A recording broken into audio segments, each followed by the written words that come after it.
स्थानिक हिंदू स्मशानभूमीच्या बाजूला असलेल्या लहान मुलांच्या स्मशानभूमीच्या मागील बाजूला असलेली सुरक्षा भिंत नाल्याच्या पुरामुळे पडली आहे। या स्मशानभूमीमध्ये मृतदेह खड्ड्यामध्ये दफन केले जातात। सुरक्षा भिंत तुटल्यामुळे श्वान तसेच अन्य प्राणी आतमध्ये जाऊन खड्डे उखरण्याची शक्यता असते। त्यामुळे या तुटलेल्या सुरक्षा भिंतीचे बांधकाम तातडीने करावे अशी मागणी महानगरपालिकेचे माजी स्थायी समिती सभापती मिलिंद बांबल यांनी महानगरपालिका आयुक्त प्रवीण आष्टीकर यांना पाठवलेल्या निवेदनात केली आहे।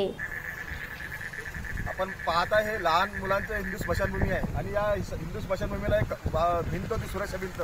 हे सुरक्षा भिंत असल्यामुळे कुत्रे वगैरे आत जाऊ शकत नव्हते, पण पावसामुळे हे सुरक्षा भिंत पूर्ण पडली असून आता जेव्हा इथे लहान मुलांचे मृतदेह दफन केले जाते किंवा मृतांचे दफन इथे केले जाते ते त्यांना आता त्यांच्या प्रताची अवहेलना होऊ शकते, कारण की कुत्रे आतमध्ये जाऊ शकतात, अन्य प्राणी जाऊ शकतात आणि हे प्रतांची अवहेलना थांबावी यासाठी प्रशासनाने तात्काळ लक्ष देऊन महानगरपालिकेने ही सुरक्षा भिंत बांधावी, अन्यथा आम्ही सर्व नागरिक यासाठी तीव्र आंदोलन केल्याशिवाय राहणार नाही। Bureau report, Vidarbha news, Amravati.